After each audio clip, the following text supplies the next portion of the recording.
விசித்ராவுக்கு அந்த சைடில் இருக்க தினேஷ், மணி, ரவீனா கூட அந்தளவுக்கு ஒத்து வரல. அதனால் மாயா, பூர்ணிமா கூடயே தான் இந்த சைடில் வேலையை முடிச்சுட்டு இப்படி வந்து மிங்கிள் ஆகிட்டுருக்காங்க.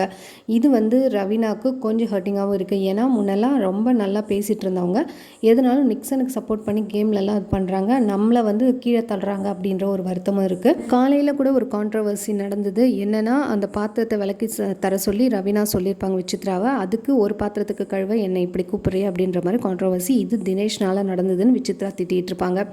அண்ட் இந்த வாரம் நாமினேஷனில் பார்த்திங்கன்னா நம்ம மணி, ரவீனா, மாயா, நிக்சன், தினேஷ் இவங்க எல்லாமே இருந்திருக்காங்க. ஆனால் இதில் எவிக்ட் ஆனது நம்ம ரவீனா. அந்த புயல் அப்போ பார்த்திங்கன்னா நிக்சன் வந்து எலிமினேஷன் கிட்டத்தட்ட ஓட்டிங் வைஸ் ரொம்ப லீஸ்டில் இருந்தார். ஆனால் அந்த டைம் வேணுமே புயல் காரணமாக எலிமினேஷன் கிடையாதுன்னு சொன்னாங்க. அன்னைக்கு Vijay TV super singer live grand ஃபினாலேலாம் நடந்தது. எலிமினேஷன் இல்லைன்னு மட்டும் சொல்லிட்டாங்க. அது யாரை காப்பாற்றுறதுக்காக, நிக்சனை காப்பாற்றுறதுக்காகவான்னு தெரில. அண்ட் இந்த வாரம் பார்த்திங்கன்னா டபுள் எலிமினேஷன் எக்ஸ்பெக்ட் பண்ணிட்டு இருந்தாங்க, மிட் வீக் எவிக்ஷன். ஆனால் அதுவும் நடக்கல.